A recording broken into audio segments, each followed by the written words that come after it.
கர்த்தருடைய பரிசுமனித அடிமை தேவன் கடந்த நாளை பாதுகாத்து இந்த நாளை பிரவேசிக்க தேவன் இறக்கம் பாராட்டினால் அவர் நாமத்து மைவனதாக தேவன் அறிவித்த ஒரு வார்த்தை வாசித்து கடன் சொல்வோம். நீதிமொழி 31 அதிகாரம் 10 வசனத்தை வாசிப்போம். குணசாலியான ஸ்திரீயை கண்டுபிடிப்பவன் யார்? அவருடைய விலை முத்துக்களை பார்க்கிலும் உயர்ந்தது. சாலமோன் அப்படியே நாம் எழுதுகிற பிரகாரம் குணசாலியான ஸ்திரியை கண்டுபிடிப்பவன் யார்? அவருடைய விலை முத்துக்களை பார்க்கிலும் உயர்ந்தது. பொதுவாக இறைமார்க்கு நமக்கு நடைமுறைப்படுத்துகிற பிரகாரம் இந்த பூமியில் காணப்படுகிற ஒரு வாலிபன் தான் குடும்ப வாழ்க்கை கடந்து போகப்படும் போது அவன் தகுதிக்கு அவன் தராதரத்துக்கு தகுந்தாப்பில் ஒரு பெண்ணை தேடி அவன் தன்னுடைய மனைவியாக வணைந்து கொள்ளுகிறான். அப்படிப்பட்ட வணைந்து கொள்ளுகிற ஒரு மனிதன் இந்த சாலமோன் சொல்லுகிற பிரகாரம் குணசாலியான ஸ்திரியை கண்டுபிடிப்பவன் யார்? அவருடைய விலை முத்துக்களை பார்க்கலும் உயர்ந்தது. அவள் புருஷனுடைய இருதயம் அவளை நம்பும், அவன் சம்பம் குறையாது என்று பார்க்கிறோம். அதெல்லாம் இறைமார்க்கு நடைமுறைப்படுத்துகிற நேரடியான நாம் பொருள் என்பது இந்த பூமியில் ஒரு குடும்ப வாழ்க்கை கடந்து போகிற ஒரு ஆண்மகன் தன்னுடைய வாழ்க்கை செம்மையாக இருக்கப்பட வேண்டும் என்று ஒரு பெண்ணை தேடுகிறான். அந்த பெண்ணுடைய நிலைகளை எப்படி காணப்பட வேண்டும் பார்த்தீங்கன்னா ஒரு குணசாலியான பெண்ணாக இருக்கப்பட வேண்டும் என்று சொல்கிறது. இதை நாம் இறைமார்க்கத்தில் ஒப்பிடப்படும் போது நாம் கடைசி காலத்தில் காணப்படுகிற கிறிஸ்துவ மண்டலமானது இயேசு கிறிஸ்து வருகை நாம் எதிர்பார்த்து கொண்டிருக்கிறோம். அருமிரட்சகரை இயேசு கிறிஸ்துபடியாக இந்த பூமிக்குள்ளாக ஒரு மணமலனாக வெளிப்பட போகிறார். அவரும்படியாக ஒரு மணவாட்டியை தேடுகிறார். அந்த மணவாட்டியான பூமியில் ஒரு குணசாலியான பெண்ணாக காணப்பட வேண்டும். அப்படி காணப்படுகிற ஒரு மணவாட்டி அப்படியாக அவர் திருமணம் செய்து கொள்ளப் போவதாக இறைமார்க்கம் எதிர்பார்க்கப்படுகிறது. ஆனால் அது அடிப்படையின் நிலைகளில் தேவன் எதிர்பார்க்கிற மணவாட்டி அவன் எப்படி இருக்கப்பட வேண்டும், அவர் எந்த அம்சத்துக்குள்ளே காணப்பட வேண்டும் என்று வேதம் எதிர்பார்க்கிறது. இறைமார்க்கம் சொல்லுகிற பிரகாரம் நாம் அதற்கு உடன்பட வேண்டும் என்று இப்படியாக சொல்லப்படுவதாக பார்க்கிறோம். வாசிகளை வெளிப்படுத்தின விசேஷம் 19 அதிகாரம் 7-8 வாசிப்போம். நாம் சந்தோஷப்பட்டு களி கூர்ந்து அவருக்கு துதி செலுத்த கடவோம். ஆட்டுக்குட்டியாருடைய கல்யாணம் வந்தது, அவருடைய மனைவி தன்னை ஆயத்தமினாள் என்று சொல்ல கேட்டேன். சுத்தமும் பிரகாசமான மெல்லிய வஸ்திரம் தரித்துக் கொள்ளும்படி அவருக்கு அளிக்கப்பட்டது. அந்த மெல்லிய வஸ்திரம் பரிசுத்தமுடைய நீதிகளே. நாம் சந்தோஷப்பட்டு களி கூர்ந்து அவருக்கு துதி செலுத்த கடவோம். ஆட்டுக்குட்டியான கல்யாணம் வந்தது, அவருடைய மனைவி தன்னை ஆயத்தமினாள் என்று சொல்ல கேட்டேன். சுத்தமும் பிரகாசமான மெல்லிய வஸ்திரம் தரித்து கொள்ளும்படி அவருக்கு அளிக்கப்பட்டது. அந்த மெல்லிய வஸ்திரம் பரிசுத்தமுடைய நீதிகளே. ஆனால் இறைமார்க்கு நடைமுறைப்படுத்துகிற இந்த பூமியில் பிறக்கிற ஒரு ஆண்மகன் தான் வாழ்க்கைக்கு கடந்து போகும்போது அவன் ஒரு குணசாலிய பிள்ளை தேடப்பட வேண்டிய என்று சொல்கிறது. அதே போல் உலகம் எதிர்பார்த்து கொண்டு இருக்கிற கிறிஸ்துவ மண்டலமானது தேவன் நமக்கு வாக்கு கொடுக்கிற பிரகாரம் அவர் இப்படியாக ஒரு மணவாளனாக வரப்போகிறார். அவரை எதிர்கொண்டு போக ஆயத்தப்படும் சபை என்பது ஒரு குணசாலியான பெண்ணாய் காணப்பட வேண்டும் என்று இறைமார்க்கம் எதிர்பார்க்கப்படுகிறது. சுத்தமும் பிரகாசமான மெல்லிய வஸ்திரம் தரித்து கொள்ளும்படி அவள் கொடுக்கப்பட்டது. அந்த மெல்லிய வஸ்திரம் பரிசுத்தமான நீதிகளை என்று சொல்லப்படுவதாக பார்க்கிறோம். அதாவது கடைசி காலத்தில் காணப்படுற இறைமார்க்கம் தெய்வ சன்னிதானத்தை எதிர்பார்த்து கொண்டு நாம் கடந்து போகிற நாம் மணவாட்டியை எப்படி ஆயத்தப்படப்பட வேண்டும் என்று இறைமார்க்கு நாம் பலமாக எதிர்பார்க்கிறது. பிரசங்கி 7 அதிகாரம் 28 வசனத்தோட வாசிப்போம். என் மனம் இன்னும் ஒன்றை தேடுகிறது, அதை நான் கண்டுபிடிக்கவில்லை. 1000 பேருக்குள்ளே ஒரு புருஷனை கண்டேன், இவர்கள் எல்லோருக்குள்ளும் ஒரு ஸ்திரியை நான் காணவில்லை. என் மனம் இன்னும் ஒன்றை தேடுகிறது, அதை நான் கண்டுபிடிக்கவில்லை. 1000 பேருக்குள்ள ஒரு புருஷனை கண்டேன், இவர்கள் எல்லாருக்குள்ள ஒரு ஸ்திரியை நான் காணவில்லை என்று சொல்லப்பட்டதாக பார்க்கிறோம். வெளிப்படையாக சாலமோனை நீங்கள் பார்த்தீங்கன்னா 40 ஆண்டுகள் எருசலேம் எப்படியாக ஆளுகை செய்கிறார். அவன் பலமாக அவன் திட்டமிடுகிறான். நான் உலகத்தில் எல்லா காரியங்களும் அணிவித்தேன், எல்லாம் மாயே மாயே மாயே என்று சொல்கிறான். என் கண் இச்சித்தது, என் இருதயத்தில் தோன்றினது, நான் ஒன்றுமே என் வாழ்க்கையில் அப்படியாக விட்டு கொடுத்ததல்ல. தேவன் என்னை சம்பூர்ணமாக ஆசீர்வதித்தார். 40 ஆண்டுகள் அப்படியே இஸ்ரவேலை நாம் ஆளுகை செய்தேன் என்று சொல்லி அவன் தான் எழுதுகிறான். மனித வாழ்க்கை என்பது மாய மாய மாய என்றும் சூரியனுக்கு கீழ் காணப்பட ஒன்றுமே இல்லை என்று சொல்லுகிறான்.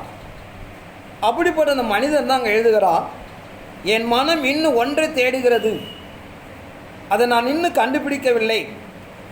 1000 பேருக்குள்ள ஒரு புருஷனை கண்டேன், இவை எல்லாருக்குள்ள ஒரு ஸ்திரியை நான் காணவில்லை. அவன் எழுதுவதற்கு தகுதி இருக்கிறது. அவன் ஏழத்தில் 1000 திருமணம் செய்து கொண்டவன். வெளிப்படையான ஒரு அடிப்படை. கடைசியாக அவன் இஸ்ரவேல் தேவனுக்கு செவி கொடுக்காமல் போனதினாலே தான் கொடுத்த சில ஆக்கியத்தை இழந்து போனான் என்று பார்க்கிறோம். அதன் அடிப்படைகளை தான் எழுதுகிறான், என் மனம் இன்னும் ஒன்றை தேடுகிறது, அதை நான் கண்டுபிடிக்கவில்லை. 1000 பேருக்குள்ள ஒரு புருஷனை கண்டேன், இவர் எல்லாருக்குள்ள ஒரு ஸ்திரீன்னு காணப்படவில்லை. இது ஆவிக்கிற வாழ்க்கை நீங்கள் எடுத்துக்கொண்டீங்கன்னா 1000 மனிதனுக்குள்ளாக ஒரு புருஷன் என்று சொல்லுகிறேன். இயேசுவை இப்படியாக நம்ம எல்லாம் பார்த்துருக்கிறோம். ஆனால் 1000 மிஸ்ருக்குள்ளாக இன்னும் ஒரு பெண்ணை காணப்படவில்லை என்று சொல்லுகிறது. கடைசி காலத்தில் காணப்படுற மனவாட்டியை சொல்லுகிறார். அல்ல இறைமாருக்கு நாம் நடைமுறைப்படுத்துகிற இந்த பூமிக்குள்ளாக நீங்கள் பார்த்தீங்கன்னா ஏறத்தாழ ஒரு 200 கோடி மக்கள் தேவனை தேடி காணப்படுகிறார்கள். இன்னும் அநேகர் மறைந்திருந்து தேவனை தேடுகிறார்கள். எல்லாருடைய பிரதான நோக்கம் என்னான்னு பார்த்தீங்கன்னா, இயேசு வருவார், அவர் வருகை நாம் எதிர்கொண்டு போய்விடலாம் என்றும் பல ஸ்தாபனங்கள், இண்டிபெண்டன்ட் சபைகள், தனிப்பட்ட மனிதர்கள், இப்படிப்பட்ட நிலைகளை பல கோடிக்கணக்கான மனிதர்கள் படியாக தேடிக்கொண்டு இருக்கிறார்கள். ஆனால் இறைமார்க்கு நம்ம நடைமுறைப்படுத்துகிற வெளிப்படுத்தின விசேஷம் நமக்கு அறிவிக்கிற பிரகாரம், தேவன் நம்ம சொல்லுகிற பிரகாரம், அங்கே சொல்லப்படுகிற இஸ்திரி என்று இறைமார்க்கு வெளிப்படுத்துகிற 12ஆம் அதிகாரம் 17ஆம் அதிகாரம் சொல்லுகிற பிரகாரம் ஒரு சபையை ஒப்பிடுகிறார்.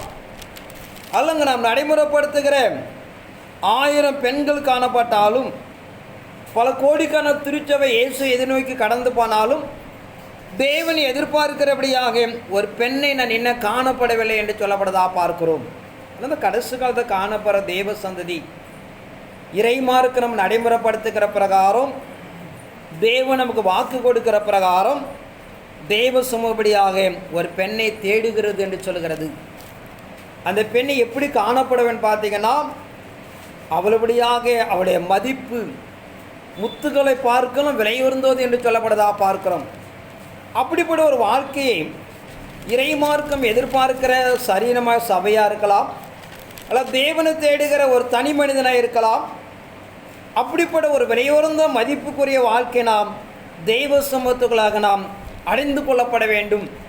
அப்படி ஒரு வாழ்க்கை நாம் உருவாக்கி கொள்ளப்பட வேண்டும் என்றும் இறைமார்க்கு நாமே பலமாக எதிர்பார்க்கிறது. அலாம் நாம் இறைசனை நாம் சொல்லுகிற பிரகாரம் நாம் நிலைப்பிடித்து கொள்ளப்பட வேண்டும். நீதிமொழி 12ஆம் அதிகாரம் 4ஆம் வசனத்தோடு வாசிப்போம். குணசாலியான ஸ்திரீயை தன் புருஷனுக்கு கீழமாய் இருக்கிறாள், லெச்சை உண்டு பண்ணுகிறவளோ அவனுக்கு எலும்புருத்தியாய் இருக்கிறாள். குணசாலியான ஸ்திரீ தன் புருஷனுக்கு கிரீடமாக இருக்கிறாள் என்று பார்க்கிறோம். அல்ல இறைமார்க்கு நடைமுறைப்படுத்துகிற எந்த ஒரு பெண் குணசாலியாக காணப்படுகிறாளோ தன் கணவனுக்கு இப்படியாக ஒரு கிரீடமாக இருக்கிறாள் என்று சொல்லப்படுதா பார்க்கிறோம். அல்ல இறைமார்க்கு நம் நடைமுறைப்படுத்துகிற சொல்லுகிற பிரகாரம் நாம் வாழ்க்கை எதிர்காலங்கள் தேவன் எதிர்பார்க்க தெய்வ திட்டம் என்பது நீங்கள் இப்படியாக ஒரு கிரீடமாக காணப்பட வேண்டும். சபையோட நோக்கங்கள் தெய்வ திட்டம் எதிர்பார்க்கிற அடிப்படைக்குள்ளாக ஒரு மகிழ்மைக்குரியதாக நீங்கள் ஒரு பிரகாசமான ஒரு வாழ்க்கை, ஒரு ஜெயங்குள்ள ஒரு வாழ்க்கை. கிரீடம் என்பது பொதுவாக பல நிலையில் ஒப்பிடுகலாம். ஒன்று பிரதான நிலை பார்த்தீங்கன்னா ஒரு ஜெயம் கொள்கிற வாழ்க்கை. இந்த பூமி எவ்விதத்திலும் நம்மை அசுவிசுப்படுத்திக் கொள்ளாமல், தேவனுக்கு பிரியமில்லாமல் ஒரு வாழ்க்கை நாம் உருவாக்கி கொள்ளாமல், ஒரு ஜெயம் கொள்ளப்பட வேண்டும். நான் வெளிப்படுத்த 12:1 வாசிப்பேன் 2 வசனத்தை.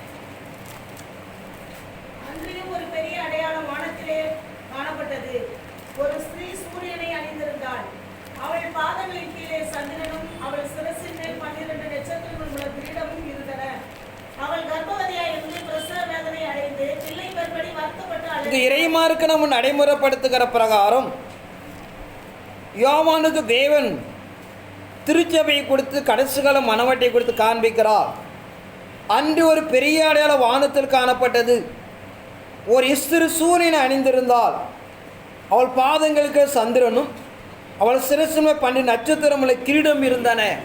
அதனால் இறைமார்க்கு நடைமுறைப்படுத்துகிற வானத்து எடுத்துக்கொள்ளப்படுகிற தான் சரீரமாகிய மனைவியாகிய மனவாட்டியானவள் அவள் சூரியனை அணிந்திருந்தாள். சூரியனாகிய இயேசு கிறிஸ்து ஒப்பிடப்படுகிறது. நீதியின் சூரியன் என்று மனிதனை ஒப்பிடுகிறார். பிரகாசமான ஒரு வாழ்க்கை என்று ஒப்பிடலாம். அப்படிப்பட்ட ஒரு சூரியனை அவள் அணிந்திருக்கிறாள். அவளுடைய பாதங்கள் சந்திரம் என்று சொல்லப்படுகிற ஒரு நிதானமான ஒரு வாழ்க்கை, ஒரு உறுதியான வாழ்க்கை என்று சங்கீதக்காரன் சொல்லுகிற பிரகாரம் அவள் இப்படியாக சிரசில் இப்படியாக 12 நட்சத்திரங்கள் இருந்தன. 12 அப்போஸ்தலர் சொல்லப்பட்ட வார்த்தைகளை வழிமுறைகளை கை கொண்டு கடைசி காலத்தில் அப்படியாக ஒரு ஜெயம் கொண்டு தாம் கிரீடம் சூட்டப்பட வேண்டும். நீங்கள் விளையாட்டுத் துறைகள் பல துறைகளை நீங்கள் பார்த்தீங்கன்னா ஜெயித்தவருக்கு அப்படியாக கிரீடம் சூட்டப்படுவார்கள். ஒரு காயின் கொடுப்பார்கள், மகுடம் சூட்டப்படுவார்கள். ஒவ்வொரு நிலையில் தகுந்த போல அவர்களை மகிழ்விப்பார்கள். நான் வெளிப்பது 2-3 பார்க்கிற பிரகாரம் 7 சபைகளுக்கு எழுதுகிற பிரகாரம் எவன் ஜெயங்கொள்கிறானே என்று சொல்லுகிறது. அல்ல இறைமார்க்கு நடைமுறைப்படுத்துகிற வேதத்தில் எழுதப்பட்ட சத்தியத்தை கை கொண்டு அதனாலே உலகத்தை நாம் ஜெயித்து ஜெயங்கொண்டு காணப்படுகிற ஒரு மனிதனுக்கு மெய்யாக தேவனுடைய ஆட்டுக்குட்டியான கல்யாணம் விருந்தில் அவனுக்கு பலவிதமான கிரீடங்கள் இப்படியாக அவர்கள் பெற்றுக்கொள்கிறார்கள் என்பதை நாம் அறிந்து கொள்ளப்பட வேண்டும். அதன் அடிப்படைக்குள்ள தான் இறைமார்க்கு நாம் நடைமுறைப்படுத்துகிற பிரகாரம் தேவ சன்னிதானத்துக்குள்ளாக 1000 பெண்களுக்குள்ளாக நான் இன்னும் ஒரு பெண்ணை காணப்படவில்லை என்று சொல்லுகிறார். அதில் இயேசு கிறிஸ்துடைய வருகையில் இறைமார்க்கம் எதிர்பார்க்கிறவனமாக ஒரு பெண்ணு அது தகுதி அடைகிறாள். அவளை ஒப்பிடுகிறாள். அவள் சூரியனை போல இருந்தாள். அவளுடைய பாதங்கள் சந்திரன் இருந்தது. 12 நட்சத்திரங்களே தன் தலையிலே சூடி கொண்டிருந்தாள். ஒரு கிரீடம் இருந்தது என்று பார்க்கிறோம். இப்படிப்பட்ட தெய்வ சன்னிதானத்துக்குள்ளாக ஒரு ஜெயங்குளுற வாழ்க்கை அந்த பெண்ணானவள் எப்படியாக அடைய வேண்டிய நாம் இறைமார்க்கம் எதிர்பார்ப்பதாக நாம் பார்க்கிறோம். எபேசியர் 5ஆம் அதிகாரம் 27 வாசிப்போம். கரைதிரை முதலானவைகள் ஒன்றும் இல்லாமல் பரிசுத்தமும் பெயர்த்ததுமான மகிமையுள்ள சபையாக அதை தமக்கு முன் நிறுத்திக் கொள்வதற்கும் தம்மை தாமே அதற்கு ஒப்புக் கொடுத்தார். அப்படியே புருஷர்களும் தங்கள் மனைவிகளை தங்கள் சொந்த சைலங்களாய் பாவித்து அவர்கள் அன்பு பெற வேண்டும். தன் மனைவின் அன்பு கூறவன் தன்னில் அன்பு கூறுகிறான். தன் சொந்த மாம்சத்தை பாய்க்கிறவன் ஒருவனும் இல்லையே. கர்த்தர் சபையை போஷித்து காப்பாற்றுவது போல ஒவ்வொருவரும் தன் மாம்சத்தை புசித்து காப்பாற்றினான். நாம் அவருடைய சரீரத்தின் அவயங்களையும் அவருடைய மாம்சத்திற்கும் அவருடைய எலும்புகளுக்கும் உரியவர்களாய் இருக்கிறோம். இது நிமித்தம் மனுஷன் தன் தகப்பனையும் தன் தாயையும் விட்டு தன் மனைவியுடன் இசைந்து இருவரும் ஒரே மாம்சமாய் இருப்பார்கள். இந்த ரகசியம் பெரியது. நான் கிறிஸ்துவை பற்றியும் சபையை பற்றியும் சொல்கிறேன். எப்படியும் உங்களில் அவனவன் தன்னில் அன்பு கூறுவது போல தன் மனைவிடத்திலும் அன்பு பெற கடவன். மனைவியும் புருஷனிடத்தில் பலபக்தியா இருக்க கடவன். இந்த இறைமார்க்கம் எபேசு சபைக்கு எழுதுகிற பிரகாரம் கரைத்திரை முதலான ஒன்றுமில்லாமல் பரிசுத்தமை பிழையற்றதுமான மகிமுள்ள சபையாக அதை தமக்கு முன் எரித்துக் கொள்வதற்காக தம்மை அதற்கு ஒப்பு கொடுத்தார்.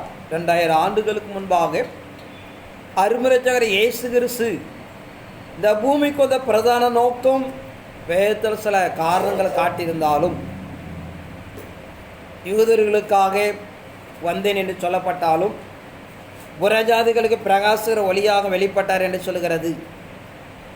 நான் இறைமார்க்கு நாம் பலவிதமாக நடைமுறைப்படுத்தியிருந்தாலும் வேதனம் சொல்லுகிற பிரகாரம் மேலே வானத்திலே கீழே பூமியிலும் இயேசுவின் நாமத்தை எந்த ஒரு மனிதன் ஏற்றுக்கொள்கிறானோ அவர்கள் தேவனுடைய பிள்ளைகளாக இருக்கிறார்கள். ஆனால் இயேசு என்ற நாமத்தை ஒரு மனிதன் ஏற்றுக்கொள்ளப்படும் போது அவன் தேவனுடைய சுதந்திர வழியாக தேவனுடைய பிள்ளைகளாக காணப்படுகிறார்கள். அல்ல யூதன் என்றும் கிரேக்கன் என்று காணப்படாமல் அவன் நாமத்தை இந்த பூமிக்குள்ளாக எந்த ஒருவனை ஏற்றுக்கொள்கிறானோ அவர்களுக்கு அவர் சொந்த இரட்சகராக மாறுகிறார். அதன் அடிப்படைக்குள்ளாக இறைமார்க்கணம் கடைசி காலத்தை நடைமுறைப்படுத்துகிற பிரகாரம் அவன் நாமத்தை எந்த ஒருவனை ஏற்று அவர் உபதேசிக்கப்பட வசனத்தை கை கொள்கிறானோ அவனை கரைத்திரை முதல ஒன்றுமில்லாமல் ஒரு சபையாக இணைக்கிறார் என்று பார்க்கிறோம். 247 நாடுகள் காணப்படுகிறது. அதில் இயேசு நாமத்தை ஒருவன் ஏற்றுக்கொள்ளப்பட வேண்டும். அவர் சொல்லப்பட உபதேசத்தை நாம் கை கொள்ளப்பட வேண்டும். அப்படி எந்த ஒருவனு கை கொள்கிறானோ அவெல்லாம் ஒரே சபையாக இணைக்கப்படுகிறார்கள் என்று சொல்கிறது.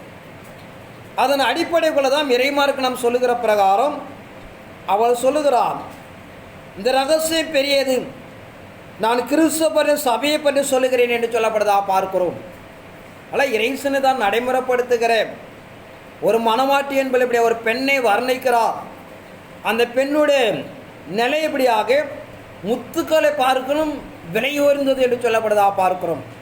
அப்படிப்பட்ட ஒரு விலையுயர்ந்த வாழ்க்கையை நாம் நடைமுறைப்படுத்திக் கொள்ளப்பட வேண்டும் என்று சொல்லப்படுதா பார்க்கிறோம். தொடர்ந்து வாசிப்போம். உன்னத பாட்டு 6ஆம் அதிகாரம் 8 வாசிப்போம்.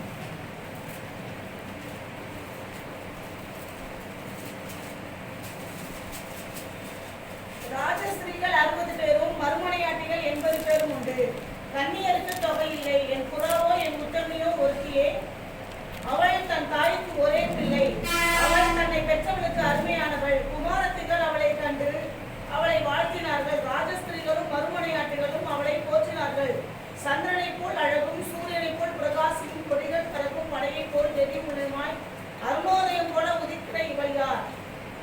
ராஜஸ்திரியர் 60 பேரும் மறுமனையாட்டிகள் 80 பேரும் கண்ணீருக்கு தொகையில்லை. என் புறாவை என் உத்தமையை ஒருத்தி. அவள் தன் தாய்க்கு ஒரே பிள்ளை.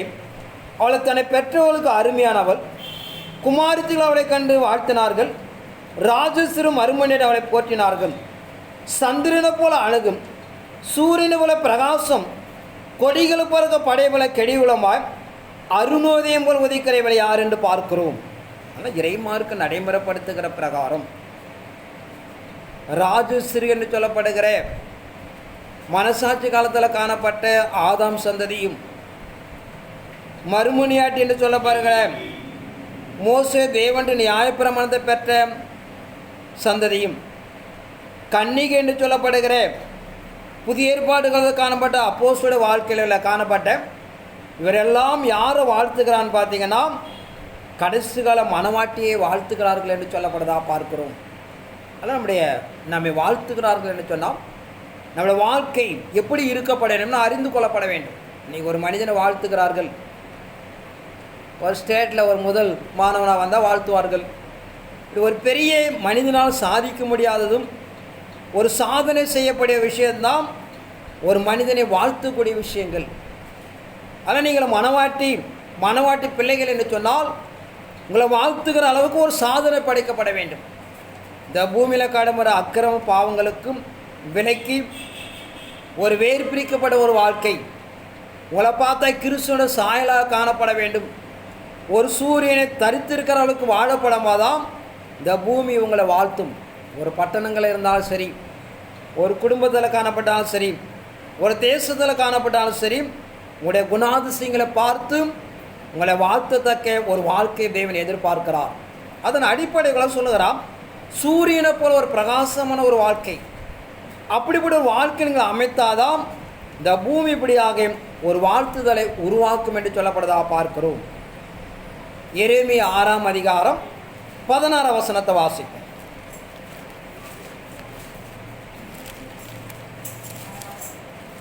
வழிகளிலே நின்று பூர்வ பாதைகள் எவை என்று கேட்டு விசாரித்து நல்ல வழி எங்கே என்று பார்த்து அதிலே நடவுங்கள்.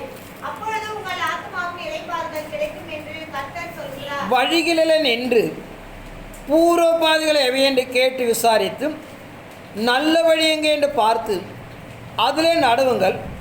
அப்போது உங்கள் ஆத்மாவுக்கு இளைப்பாறுதல் கிடைக்கும் என்று கர்த்தர் சொல்கிறார். அவர்கள் தங்கள் அதில் நடக்க மாட்டோம் என்கிறார்கள். எரேமியா தீர்க்கதரிசி நமக்கு அறிவிக்கிற பிரகாரம் ஒரு மனிதன் போய் வழிகளில் நிற்கப்பட வேண்டும். பூர்வ பாதை, அங்கே சொல்லுற விஷயம் பார்த்து பூர்வ பாதை எது என்று விசாரித்து அதில் நீங்கள் கடந்து போங்கள். பூர்வ பாதை என்பது ஆதானும் தேவனும் ஒருமித்தபடியாக வாசம் பண்ணினார்கள். அதிகாலையில் தேவனை பார்த்தார்கள் என்று சொல்கிறது. இப்படிப்பட்ட ஒரு பூர்வ பாதை என்பது ஏதோன் தோட்டத்திலபடியாக மனிதனும் தேவனபடியாக ஒருமித்து வாசம் பண்ணினார்கள். அந்த கடைசி காலத்தில் காணப்படுகிற தேவ சந்ததி இயேசுவின் வரையில் எதிர்கொண்டு போகப்பட வேண்டும் என்று ஒரு தனி மனிதன் ஒரு சபை எதிர்பார்த்தாலும் இறைமார்க்கு நாம் எதிர்பார்க்கிற வண்ணமாக பூர்வ பாதை நோக்கி நாம் கடந்து போகப்பட வேண்டும். அப்படிப்பட்ட பூர்வ பாதைகளை நோக்கி நீங்கள் கடந்து போய் அதில் நடுவுங்கள் என்று இறைமார்க்கம் சொல்லப்படுதா பார்க்கிறோம். ஒரு அக்கிரமும் பாவமும் நிறைந்த ஒரு உலகம். இப்படிவிட உலகத்தை உங்களை பாதுகாத்து கொள்வதற்கு, உங்களை மீட்டுக் கொள்வதற்கு இறைமார்க்கு நடைமுறைப்படுத்துகிற பிரகாரம் ஒரு பூர்வ பாதைக்கு நீங்கள் கடந்து போகப்படவிட்டால் அதை நாம் அடைய முடியாது என்று சொல்கிறது. யோபேல் தீர்க்கதரிசி 2ஆம் அதிகாரம் 1 வாசிப்போம்.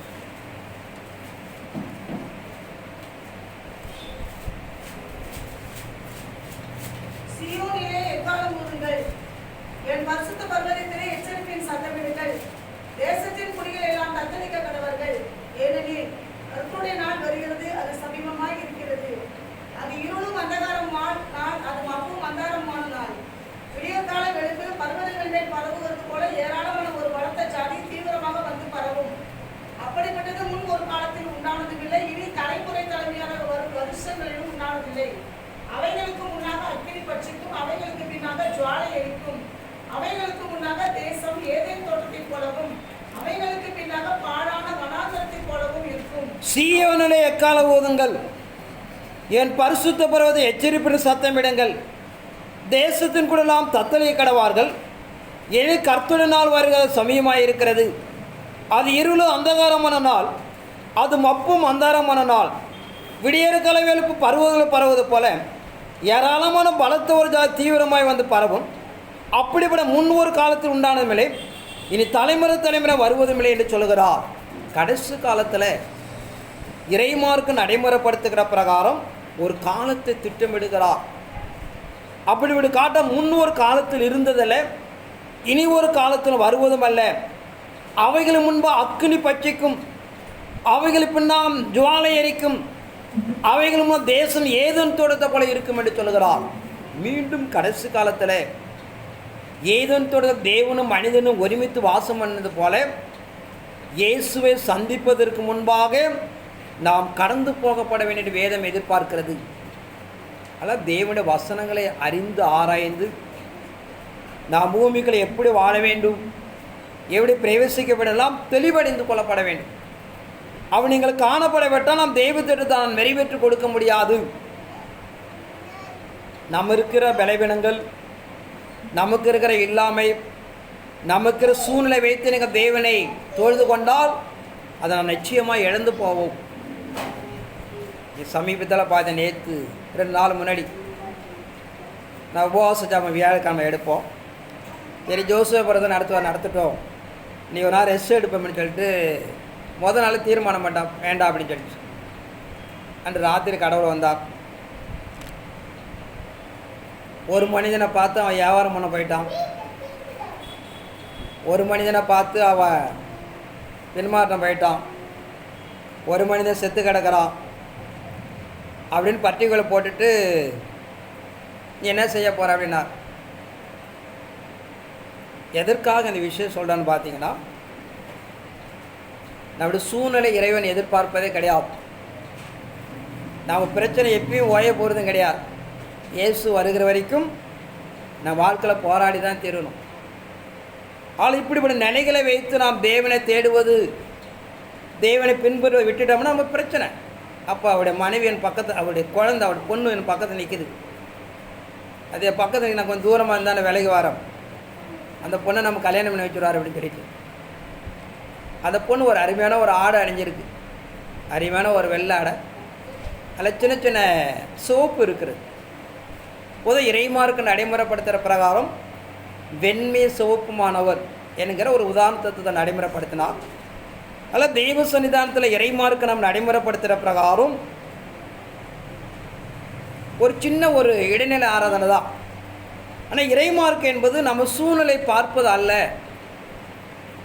நம்முடைய நிலைப்பாடுகளை பார்ப்பது அல்ல, நாம் தேவனை எப்படி தேடுகிறோம் என்பது முக்கியம்.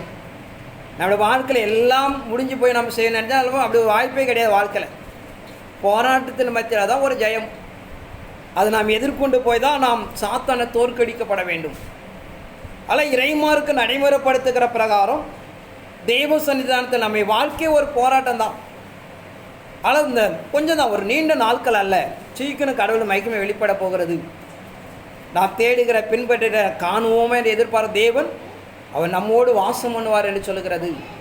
சகரியில் சொல்லுகிறார், நான் உங்களோட கூட இருப்பேன் அப்படின்னு சொல்லிட்டு. வெளிப்படுத்த 3:20 பார்க்கிறோம், இதோ வாசம் பண்ணி தட்டுகிறேன். ஆனால் இறைமார்க்கு நடைமுறைப்படுத்துகிற பிரகாரம் ஒரு ராக்காலம் இது. நீ இரவோட பார்த்தீங்கன்னா, நான் வச்சுட்டு ஒரு புல்லட்டை தேவனை திருட்டு போயிட்டான், அதை தேடுறேன். நான் சொன்னேன், இங்கே திருடிலாம் கொண்டு போக முடியாது, பக்கத்தில் நிறைய நீரோட ஓடிக்கிட்டு இருக்கு, அதில் தான் இவனை எடுத்து போட்டிருப்பான் அப்படின்னு சொல்லிட்டு. அப்போ நீரோடைகளை தேடுவோம், கண்டுபிடிச்சலான்னு சொல்லிட்டு. என்னென்னா ஒரு போராட்டம். அதில் என்ன திகழ்ன்னு பார்த்தீங்கன்னா, தண்ணீர் என்பது பல சம்பவத்தை சாமி, அதில் ஒரு காரணம் போராட்டம்.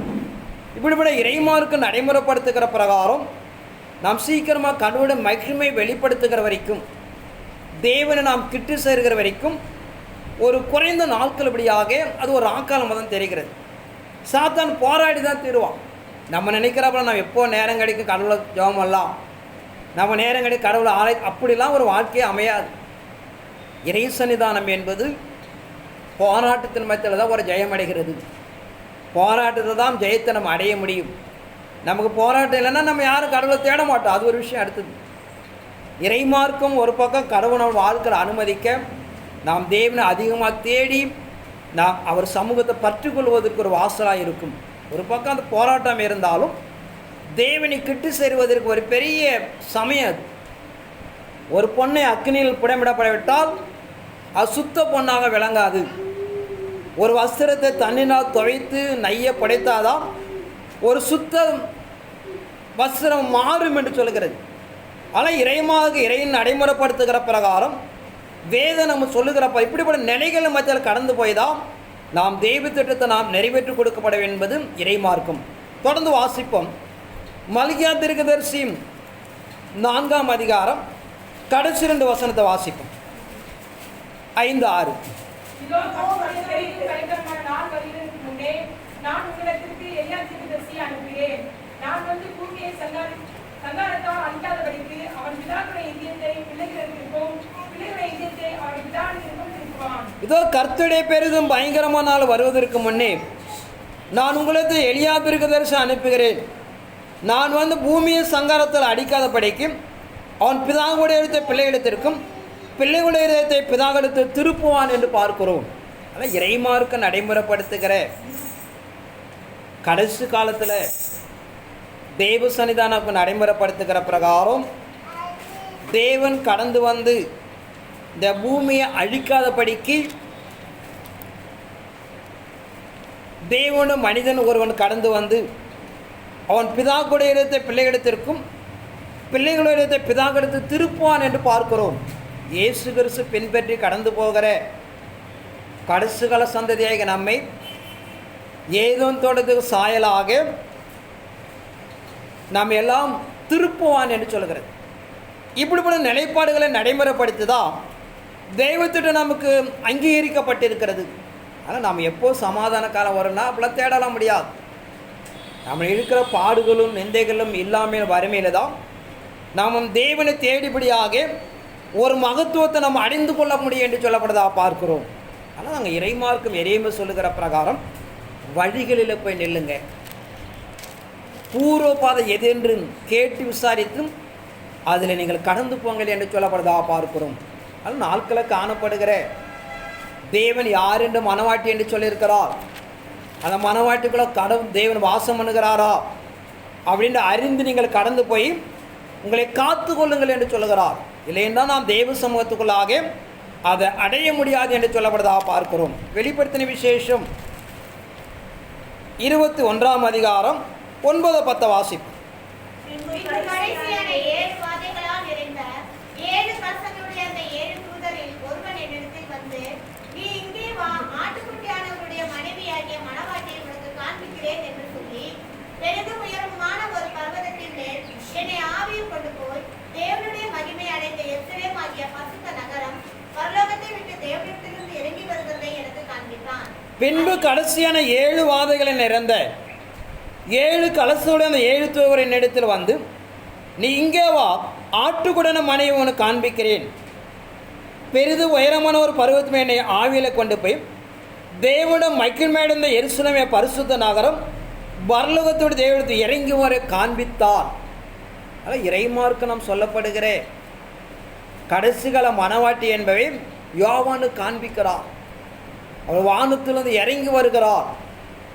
அது புதிய எருசலேம் பரிசுத்த நகரம் என்று சொல்லுகிறது.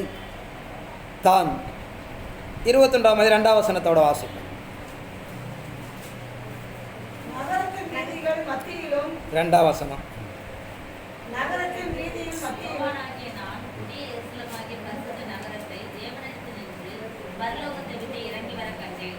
அது தன் புருஷனுக்காக அலங்கரிக்கப்பட்ட மணவாட்டியைப் போல ஆயத்தமாக்கப்பட்டது. யோவானாகிய நான் புதிய எருசலேமாகிய பரிசுத்த நகரத்தை தேவனிடத்தில் பரலோகத்தோடு இறங்கி வர கண்டேன். அது தன் புருஷனுக்கு அலங்கரிக்கப்பட மணவாட்டியை போல ஆயத்தமாக்கப்பட்டிருக்கிறது.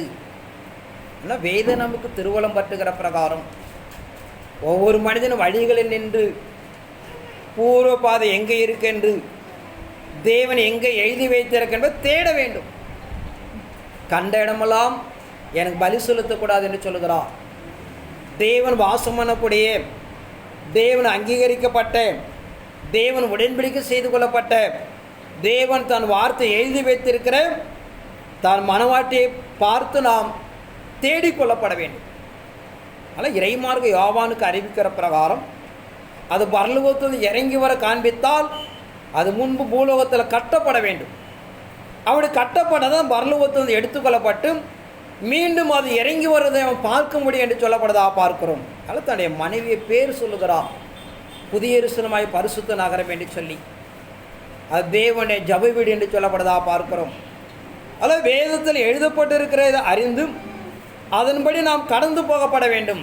எந்த ஒரு நிகழ்வும் ஒரு மனிதனால் உருவாக்க முடியாது. ஒரு மனிதன் உருவாக்க தேவன் அனுமதிக்க மாட்டார்.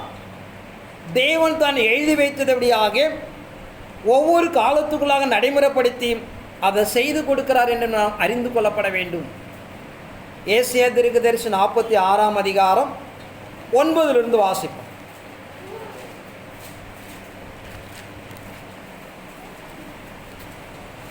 முந்தி பூர்வ காலத்தில் நடந்தவைகளை நினைவுங்கள். நானே தேவன், வேறு ஒருவரும் இல்லை. நானே தேவன், எனக்கு சமானம் இல்லை. அந்தத்தில் உள்ளவைகளே ஆதி முதற் கொண்டும் இன்னும் செய்யப்படாதவைகளை பூர்வ காலம் முதற் கொண்டும் அறிவிக்கிறேன். என் ஆலோசனை நிலை நிற்கும். எனக்கு சித்தமானவைகளை எல்லாம் செய்வேன் என்று சொல்லி உராய்கிற ஒரு பட்சியை கிழக்கிலிருந்தும் என் ஆலோசனை நிறைவேற்றும் மனுஷனை தூர தேசத்திலிருந்தும் வரவழைக்கிறவருமாய் இருக்கிறேன். முந்தி காலத்தில் நடந்தவர்களை நினைவுங்கள். நானே தேவன், வேறொரு இல்லை. நானே தேவன், எனக்கு சமானம் இல்லை. அந்தத்துடைய ஆதி முதற் கொண்டு இன்னும் செய்யப்படவில்லையும் பூர்வ காலம் முதற்கொண்டு அறிவிக்கிறேன். என் ஆலோசனை நிலையிருக்க சுத்தமான எல்லாம் செய்வேன். உராஞ்சுகிற ஒரு பச்சை கிழக்கிலிருந்தும் என் ஆலோசனை நிறைவேற்ற மனுஷனை தூரதேசம் வரவழைக்கிறாய் இருக்கிறேன். அதை சொன்னேன், அதை நிறைவேற்றுவேன். அதை திட்டமணினேன், அதை செய்து முடிப்பேன் என்று சொல்லுகிறார். ஆனால் இறைமார்க்கு நடைமுறைப்படுத்துகிற கடைசி கால மணவாட்டி என்பவள் கிழக்கு தேசத்திலிருந்து வரவழைக்கிறாய் இருக்கிறார். ஆனால் எருசலேம் மையமாக வைக்கப்பட்டதினாலே தேவன் இறைமார்க்கு நடைமுறைப்படுத்துகிற கிழக்கு தேசம் நீங்கள் பார்த்தீங்கன்னா இயேசு கிறிஸ்து பிறப்பை பார்க்கிறோம். கிழக்கு தேசத்து சாஸ்திரிகள் கடந்து வந்து இயேசுடைய பிறப்பை எருசலேமில் எப்படியாக அறிவித்தார்கள் என்று பார்க்கிறோம்.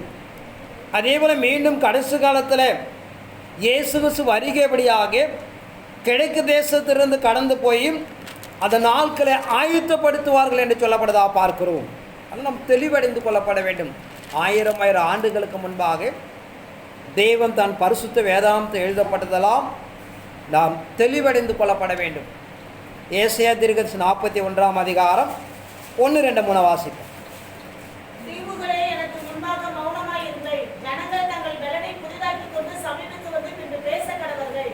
நாம் ஒருமிக்க நியாயசபைக்கு முன்பாக சேருவோம்.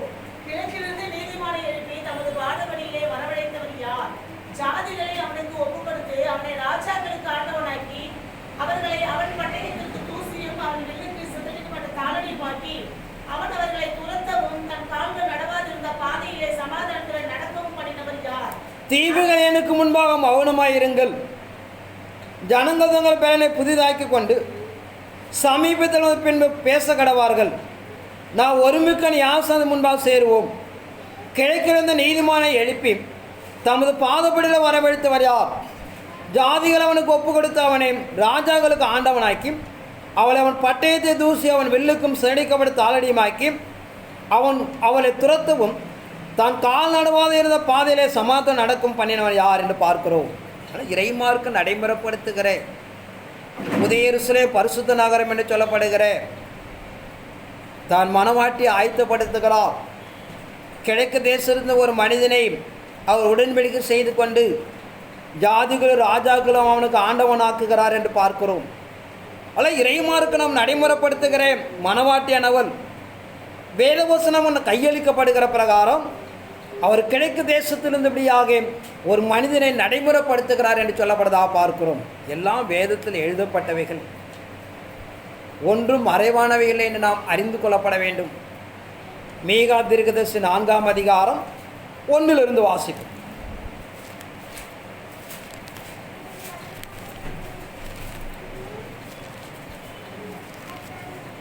ஆனாலும் கடைசி நாட்களில் கர்த்தருடைய ஆலயமாகிய பர்வதங்களின் கொடுமுடியில் ஸ்தாபிக்கப்பட்டு மலைகளுக்கு மேலால் உயர்த்தப்பட்டிருக்கும். எல்லா ஜாதிகளும் அதனிடத்திலும் ஓடி வருவார்கள். திரளான ஜாதிகள் புறப்பட்டு வந்து நாம் கர்த்தரின் பர்வதத்திற்கும் யாக்கோபின் தேவனுடைய ஆலயத்துக்கு போவோம் வாருங்கள். அவர் தமது வழிகளை நமக்கு போதிப்பார், நாம் அவர் பாதையில் நடப்போம் என்பார்கள். ஏனெனில் சீயோனிலிருந்து வேதமும் எருசலேமிலிருந்து கர்த்தருடைய வசனம் வெளிப்படும்.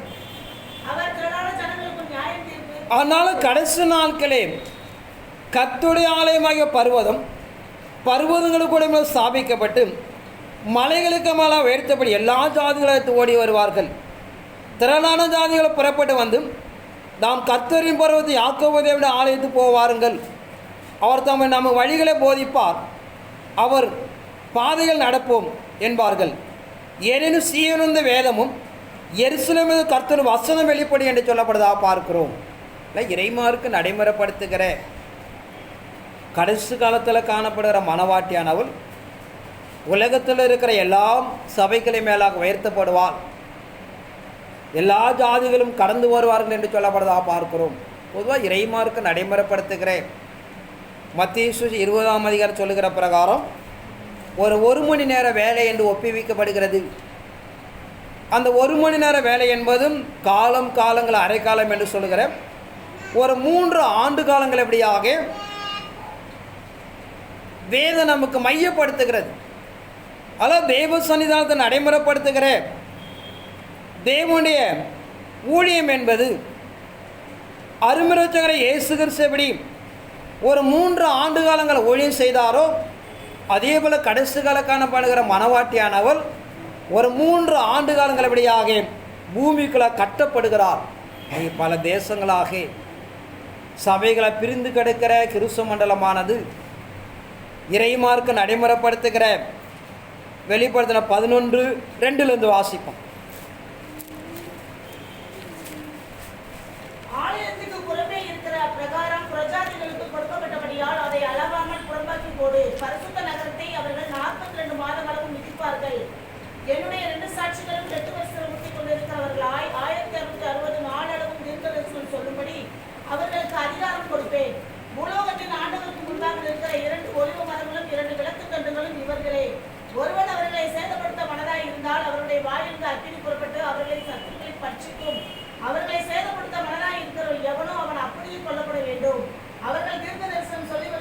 இங்கே இறைமார்க்க நடைமுறைப்படுத்துகிற பிரகாரம் என்னுடைய 2 சாட்சிகள் 8 வருஷம் முடித்து கொண்டிருக்கிற 1864 தீர்க்கம் சொல்லும்படி அவளுக்கு அதிகாரம் கொடுப்பேன். எப்படி அருமரட்சகர இயேசு கிறிஸ்து ஒரு 3 ஆண்டு காலம் ஊழியம் செய்தாரோ, அவர் மணவாளன்.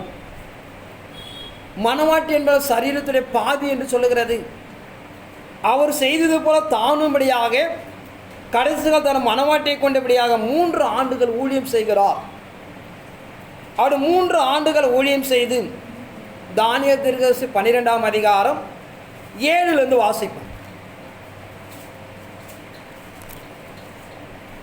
அப்பொழுது சணல் வஸ்திரம் தரித்தவரும் ஆற்றின் தண்ணீர்கள் மேல் நிற்கிறவருமாகிய புருஷன் தம்முடைய வலது கரத்தையும் தம்முடைய இடது கரத்தையும் வானத்துக்கு நேராக ஏறெடுத்து, ஒரு காலமும் காலங்களும் அரைக்காலமும் செல்லும் என்றும் பரிசுத்த ஜனங்களின் வல்லமையை சிதறடித்தல் முடிவு பெறும்போதே இவைகள் எல்லாம் நிறைவேறி தீரும் என்று என்றென்றைக்கும் ஜீவித்திருக்கிற பெரிய ஆணையிட கேட்டேன்.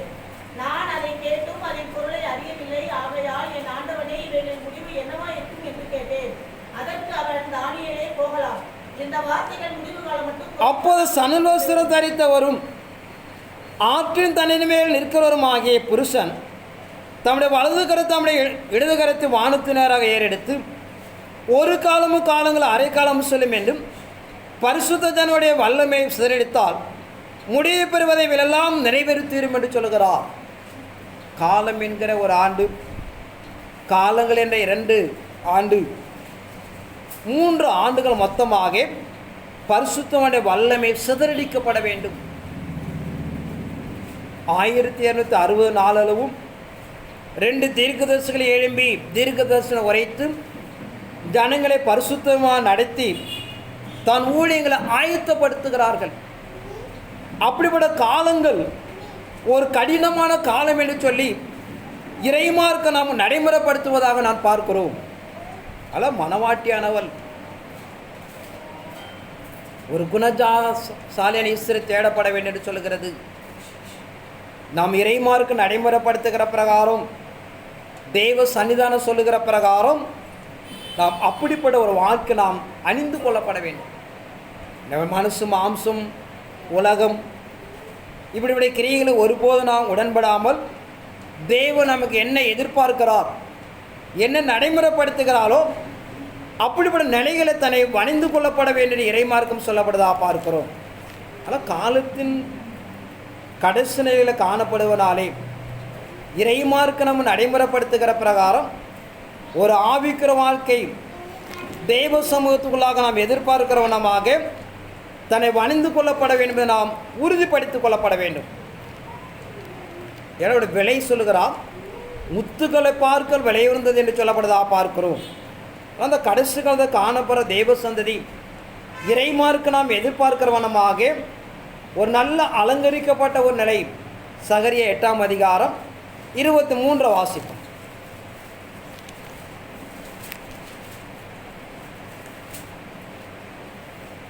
அந்நாட்களில் பலவித வாசிக்காரராகிய புறஜாதியாரில் 10 மனுஷர் ஒரு யூதனுடைய வஸ்திர தொங்கலை பிடித்துக் கொண்டு, தேவன் உங்களோட இருக்கிறார் என்று கேள்விப்பட்டோம், ஆகையால் உங்களோட கூட போவோம் என்று சொல்லி அவனை பற்றிக் கொள்வார்கள் என்று சேனையை கர்த்தர் சொல்கிறார் என்றார்.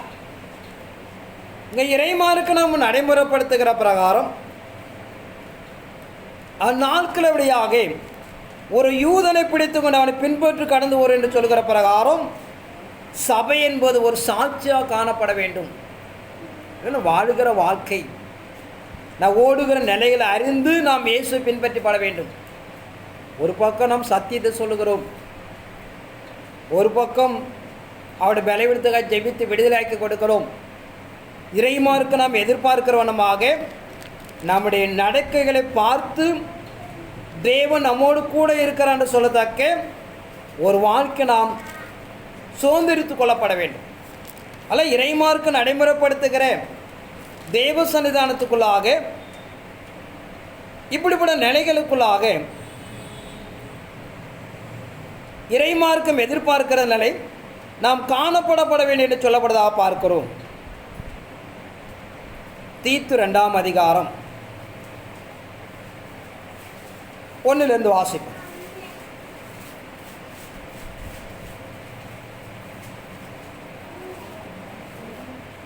தீத்து 2ஆம் அதிகாரம் 1லேருந்து. நீ ஆரோக்கியமான உபதேசங்களை ஏற்றவே பேசு. முதிர் வயதுள்ள புருஷர்கள் ஜாக்கிரதை உள்ளவர்களும் நல்லொழுக்கம் உள்ளவர்களும் தெளிந்த புத்தி உள்ளவர்களும் விசுவாசத்திலும் அன்பிலும் பொறுமையிலும் ஆரோக்கியம் உள்ளவர்களும் புத்தி சொல்லு.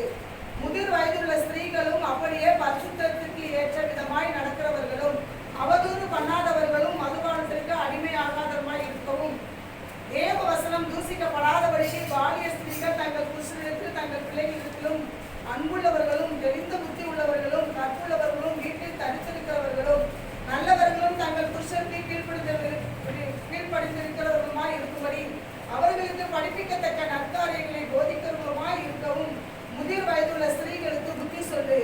அப்படியே பாலிய புருஷரும் தெளிந்த புத்தி உள்ளவர்களாய் இருக்கவும் நீ புத்தி சொல்லி நீயே எல்லாவற்றிலும் உன்னை நற்கிரியைகளுக்கு மாதிரியாக காண்பித்து எதிரியானவன் இந்த தீத்துக்கு எழுதுகிற பிரகாரம் நீயோ எல்லாவற்றிலும் உன்னை நற்கிரிகளுக்கு மாதிரியாக காண்பித்து சபை நடத்துகிற ஆசாரியர் முதற்கொண்டு சபையிலுக்கான ஒவ்வொரு பிள்ளைகளும்படியாக நாம் தெய்வ சன்னிதானத்துக்குள்ளாக ஒரு முன்மாதிரியாக இருக்கப்பட வேண்டும். அப்படிப்பட்ட நிலைகள் தான் ஒரு நல்ல குணசாலினீஸ்வரை கண்டுபிடிப்பதற்கு முன்மாதிரியாக அமையும். அப்படி காணப்படவிட்டால் அது அமையாது என்று பார்க்கிறோம். நாம் கடைசி காலத்தில் காணப்படுகிற இறைமாருக்கு நாம் நடைமுறைப்படுத்துகிற பிரகாரம் சபையை நடத்துகிற ஆசாரியர் என்பதற்கொண்டு சபைக்குள்ளே காணப்படுகிற விசுவாசிகள் முதற்கொண்டு இறை சமூகத்தில் ஒரு முன்மாதிரி இருக்கப்பட வேண்டும். ஏன்னா பொதுவாகவே தேவனை ஏற்றுக்கொள்வதற்கு ஒரு மனிதன் கடந்துவதற்கு முதல் நிலையே நம்முடைய வாழ்க்கை தான். நான் தேவன் என்பதற்கு எனக்கு சாட்சிகளாக இருக்கிறீர்கள். அதன் பிறகு அவர்கள் கடந்து வந்து தேவனை ருசி பார்த்து தேவன் உண்டு என்பதை ஒருவன் அறிந்து கொள்கிறான். அதன் முன்பு நாம் இறை சமூகத்துக்குள்ளாக நாம் அநேகரும் ஜெபித்து ஒரு விடுதலை வாங்கி கொடுப்பதை கேள்விப்படுகிறார்கள். உங்களை கடந்து வருகிறார்கள். நீங்கள் வாழ்கிற வாழ்க்கையை பார்த்து கேள்விப்பட்டபடியாக ஒரு தேவன் மனிதன் என்று சொல்லுகிற ஒரு அச்சடையாளங்களை காணப்படுவதனால தான் நம்மை கடந்து வருவார்கள். அப்படிப்பட்ட ஒரு வாழ்க்கை நீங்கள் உருவாக்கி கொள்ளப்படவிட்டால் நாம் தெய்வ சன்னிதானத்துக்குள்ளாக பிரதிபலிக்க முடியாது. ஆனால் இறைமார்க்கு நடைமுறைப்படுத்துகிற ஒரு தனி மனிதன் அவன் சபையாக கட்டப்படுகிறான்.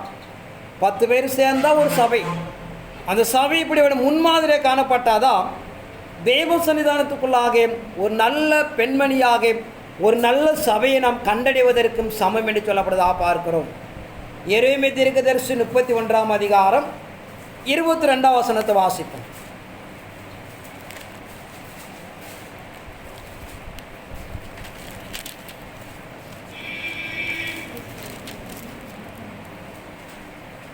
எரேமியா தீர்க்கதரிசி 31:20.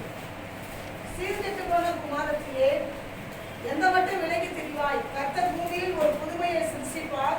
ஸ்திரீயானவள் புருஷனை சூழ்ந்து கொள்வாள். சீர்கெட்டு போன குமாரத்தே எந்த மட்டும் விலகி போவாய்? கர்த்தர் பூமியில் ஒரு புதுமையை சிருஷ்டிப்பார். ஸ்திரீயானவள் புருஷனை சூழ்ந்து கொள்வாள். ஆனால் இறைமார்க்கு நடைமுறைப்படுத்துகிற தன் சரீரமாகிய மனவாட்டிபடியாக தன் புருஷனாக இயேசுவை சூழ்ந்து கொள்ளப்பட வேண்டும். அவர் சார்ந்தே தன் வாழ்க்கை அமைக்கப்பட வேண்டும். அவர் எதிர்பார்க்கான ஒரு வாழ்க்கை நாம் உருவாக்கப்பட வேண்டும் என்று சொல்லப்படுவதாக பார்க்கிறோம். அதனால் மனவாட்டியாக காணப்படுகிற நாம் எல்லாம் இறைமார்க்கு நடைமுறைப்படுத்துகிற பிரகாரம் தான் புருஷனை சூழ்ந்து கொள்ளப்பட வேண்டும். அவர் மாத்திரம் மகிமைப்பட அவருக்கு பிரியமான ஒரு வாழ்க்கை நாம் நடைமுறைப்படுத்தினாதான் நான் மணவாளன் எப்படியாக விவாகம் செய்து கொடுக்க முடியும் என்று சொல்லப்படுவதாக பார்க்கிறோம். வெளிப்படுத்தின விசேஷம் 1ஆம் அதிகாரம் 12 வாசிப்போம். அப்பொழுது என்னுடனே பேசின சத்தத்தை பார்க்க திரும்பினேன். திரும்பின பொழுது 7 பொன் குத்து விளக்குகளையும் அந்த குத்து விளக்குகளின் மத்தியிலே நிலையங்கி தடுத்து மார்பருகே பொற்கச்சை கட்டியிருந்த மனுஷகுமாரனுக்கு ஒப்பானவரையும் கண்டேன். அவருடைய சிரசும் மயிரும் வெண் பஞ்சை போலவும் உறைந்த மழையை போலவும் வெண்மையாய் இருந்தது. அவருடைய கண்கள் அக்கினி ஜுவாலையை போலவும் இருந்தது. அவருடைய பாதங்கள் உலைக்களத்தில் காய்ந்த பிரகாசமான வெண்கலம் போலிருந்தது. அவருடைய சத்தம் பெருவெள்ளத்தை இறைச்சல்களை போலவும் இருந்தது.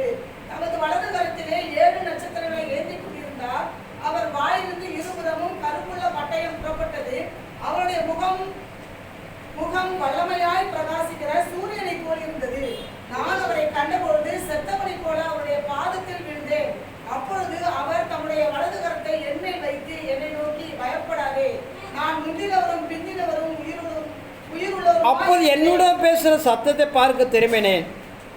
திரும்பின போது 7 பொன் குத்தோலுக்கு மத்தியிலையும் அந்த 7 குத்தோலு மத்தியில் நிலையங்கி தரித்து மார்பெருக பொற்பச்சை கட்டியிருந்து மனுசுகப்பானாக ஒருவரை கண்டேன்.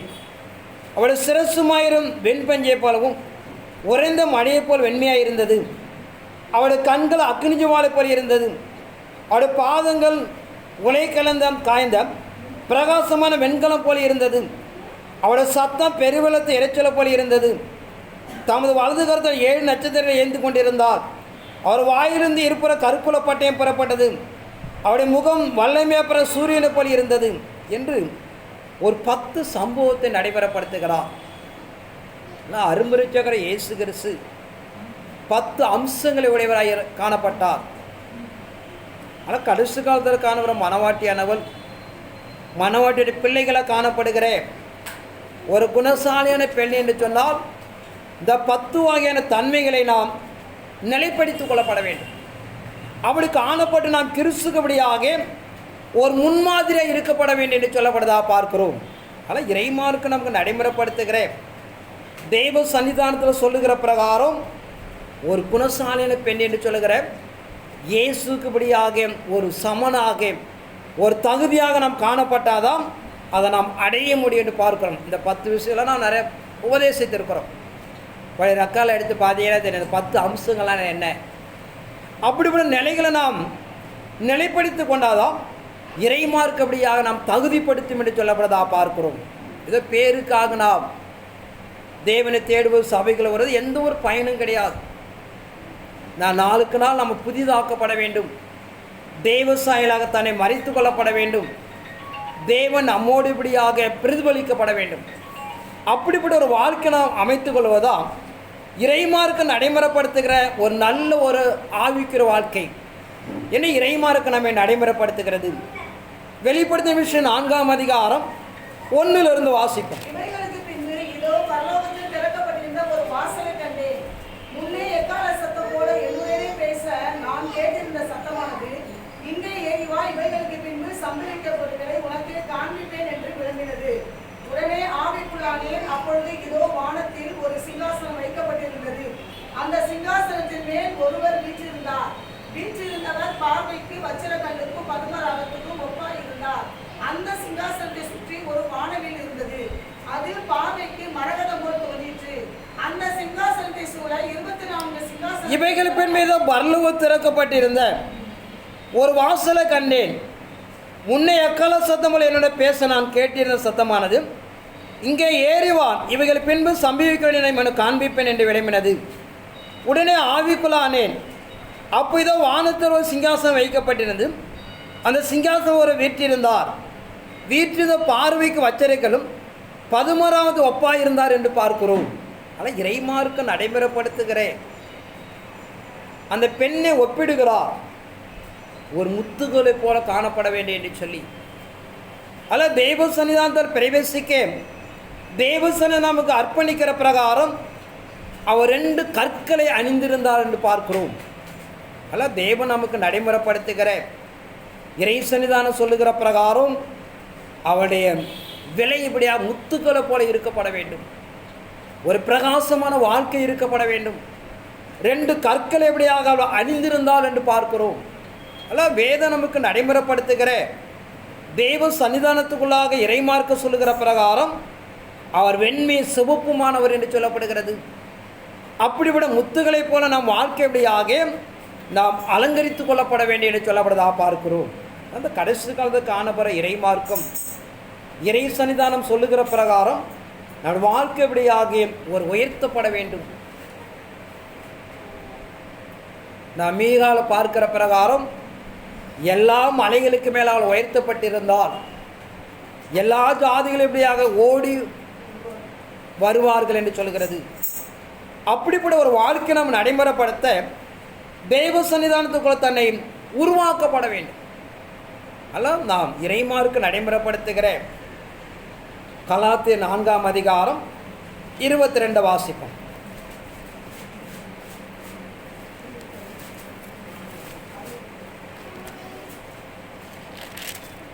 ஆபிரகாமுக்கு 2 குமாரர்கள் இருந்தார்கள். 5ஆம் அதிகாரம். ஆவியின் கனியோ அன்பு, சந்தோஷம், சமாதானம், நீடிய பொறுமை, தயவு, நற்குணம், விசுவாசம், சாந்தம், இச்சையடக்கம், இப்படிப்பட்டவைகளுக்கு விரோதமான பிரமாணம் ஒன்றுமில்லை. கிறிஸ்துவின் உடையவர்கள் தங்கள் மாம்சத்தையும் அதன் ஆசை இச்சைகளையும் சிலுவையில் அடைந்திருக்கிறார்கள். நாம் ஆவியிலே பிழைத்திருந்தால் ஆவிக்கேற்றபடி நடக்கவும் கடவோம்.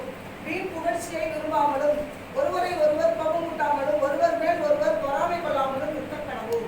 ஆவியின் கனி அன்பு, சந்தோஷ, சமாதானம், நீடிய பொறுமை, தயவு, நற்குண, விசுவாசம், சாந்த இச்சடைக்கப்பட விரோதமான பிரமாணம் ஒன்றுமில்லை. ஆனால் இறைமார்க்கு நடைமுறைப்படுத்துகிற நாம் தேவன் என்பதற்கு நாம் சாட்சிகளாக காணப்பட வேண்டும். ஆவியுடைய கனியா அன்பு, சந்தோஷ, சமாதானம், நீடிய பொறுமை, தயவு, நற்குண, விசுவாசம், சாந்த இச்சடைக்கப்பட விலைக்கும் ஒரு முன்மாதிரியாக இருக்கப்பட வேண்டும். இன்னும் பழையபடி வாழ்க்கையில் மனம் திரும்பாமல் ஒரு வாழ்க்கை காணப்பட்டோம் என்று சொன்னால் எந்த பயனும் கிடையாது. பலமுறை நாம் இறை சன்னிதானத்தை ஒப்பிட்டு நாம் சொல்லி கொண்டு இருக்கிறோம். நம்ம எல்லாம் மனம் திரும்பணும், இல்லைன்னா தண்டிக்கப்படுவீர்கள். தெய்வ சன்னிதானத்துக்குள்ளா நாம் செய்கிற, பார்க்கிற, நிதானிக்கிற ஒவ்வொரு காரியம் கடவுளுக்கு புரோஜனமாக என்பதை பார்க்கப்பட வேண்டும். நீங்கள் திருந்தலைன்னா கண்டிப்பாக கடவுள் தண்டிப்பார். ஆனால் இறைமார்க்கம் நடைமுறைப்படுத்துகிற பிரகாரம் இறைமார்க்கம் எதிர்பார்க்கிற காலத்தின் ஒரு கட்டாயத்தில் இருக்கிறோம். இயேசு கிறிஸ்து வருகை பல இடங்களை ஒப்பிடுகிறார். ஒரு வலையை வீசுகிற வலைக்கு ஒப்பாய் இருக்கிறது. ஒரு நாட்களபடியாக இறைமார்க்கம் எதிர்பார்க்கிற இந்த பூலோகத்தை தேவன் கூட்டு சேர்க்கிற ஊழியங்களை நடைமுறைப்படுத்த போகிறார். நீ உயிர் உள்ள மீனாக இருந்தால் அங்கே சேர்க்கப்படுவாய். அங்கே யாரும் ஒருவனுக்கு ஒருவர் ஆலோசனையோ அல்ல அட்வைஸோ பண்ணவே முடியாது. உன் வாழ்கிற வாழ்க்கை உனக்கு நியாயம். அல்ல இறைசனை தான் நடைமுறைப்படுத்துகிற பிரகாரம் காலத்தை நாம் சுதாரித்து கொள்ளப்பட வேண்டும்.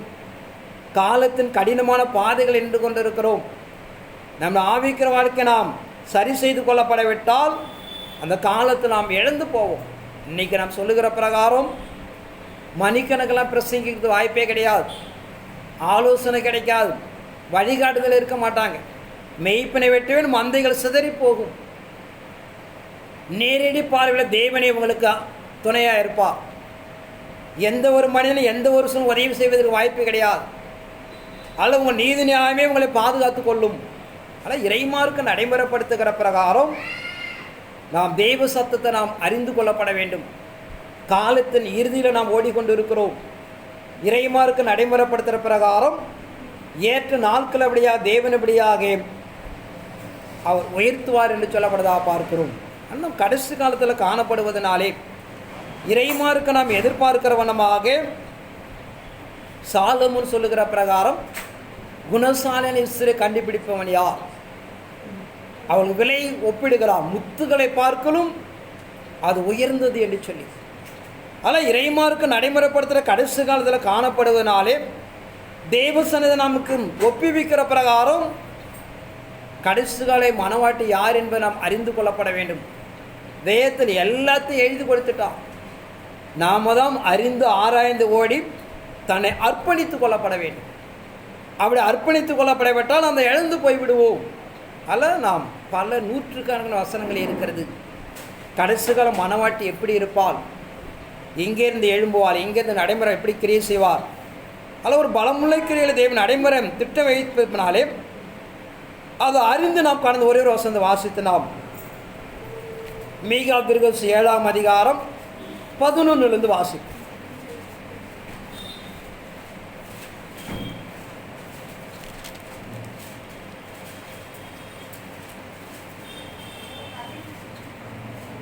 உன் மதில்களை எடுக்கும் நாள் வருகிறது.